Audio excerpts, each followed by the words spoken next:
Here it is, right here. There you go. Mr. White Man, get these white women and get these white people a hand, man. Keep on coming. Keep on coming. This is a white couple right here that's proving that they are sorry for what their forefathers have done. That's right. You understand?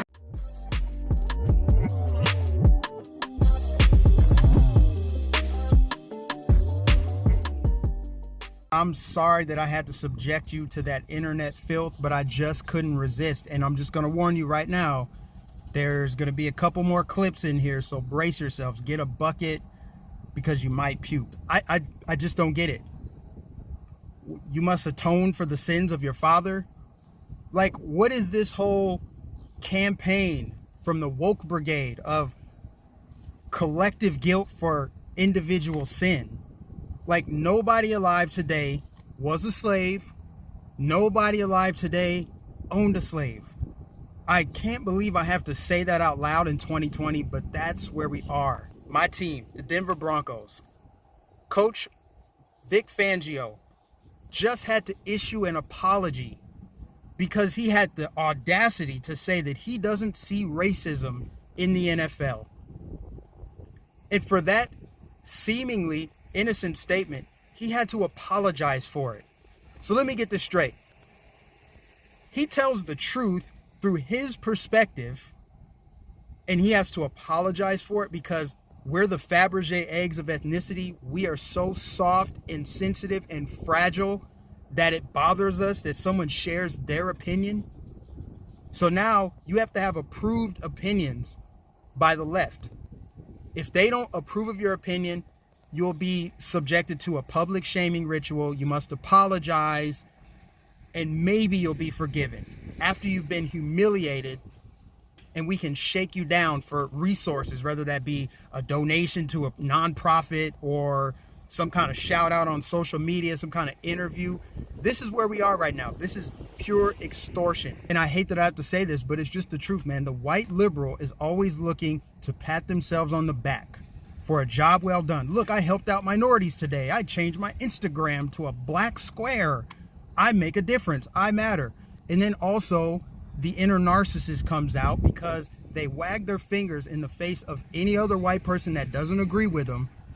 And they just make it seem like I'm moral and virtuous. I'm sitting on my high horse. If you don't agree with exactly what I say, you are a racist. But I'm not racist because I marched in protest and helped tear up communities of the people I claim I care about. I think this probably goes without saying, but if you follow me, if you ever apologize to me for slavery, or if you refer to me as a person of color, or any sort of terminology used by these Marxists, you might as well unfollow me because I'm not feeling that. I probably won't be nice in my response to you because here's the thing. I don't want or need special treatment. I just want equal treatment. Treat me like you do everybody else. Like an individual, like a person with a brain and a heart, somebody that can make decisions for themselves, somebody that doesn't need a handout, somebody that can do things on their own. That's how everybody should want to be treated, quite frankly. Now that we've got that little rant out of the way, let's get to some more cringe. Father, we ask for forgiveness from our black brothers and sisters for years and years of racism, of systematic racism, of bigotry, of hate. On behalf of the white race, of the brown race, we stand in solidarity, God. We take a knee and salute to them. We honor them. God, we love them. About racism, anti-blackness, or violence. About racism, anti-blackness, or violence. I will use my voice in the most uplifting way possible. I will use my voice in the most uplifting way possible. And do everything in my power to educate my community. And do everything in my power to educate my community. I will love my black neighbors the same as my white ones. I will love my black neighbors the same as my white ones. I'm just so fed up with it. It's disgusting. It makes my skin crawl. How else do you explain this other than brainwashing? How can you get a massive group of white people to get on their knees in what seems like a public shaming ritual of some sort and apologizing to black people that they don't know for sins of the past, for slavery, for Jim Crow? This makes 0 sense. And what does it say about the people doing this? They feel so sorry and guilty. Let me just worship and bow to black people for whatever reason. And what are the black people that are allowing this getting out of it? What do you get from it? Does it improve your life? Do you feel good inside? Does it prop up your self-esteem? I know people are calling this progressive and liberal. If we want to dig this up by the root, we got to call it exactly what it is. It's cultural Marxism. This is straight out of the Frankfurt School of Marxists. This divide and conquer, this pit the races against each other. Let's divide people by things that they can't change, like their skin color and their gender. This is what they're doing. This is Marxist brainwashing trash. This is just the lowest form of virtue signaling I've ever seen. It's sad, it's pathetic, it's cringe. And on top of all that, it does nothing to solve any of the problems that they claim they want to solve. On one hand, you've got white liberals apologizing, getting down on both knees, apologizing to black people, worshiping black people, saying, we love you, we're with you, oh my gosh.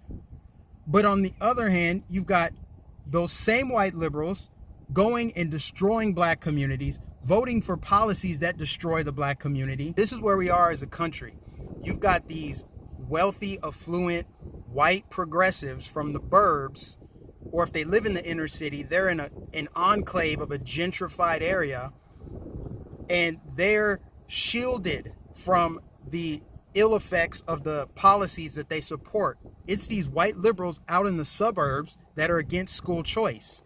They are out in the burbs. They have their kids going to schools out in the burbs, but they're voting for policies that oppress the inner city. White liberals, in my opinion, are the true white supremacists. They literally acknowledge their perceived superiority over other races.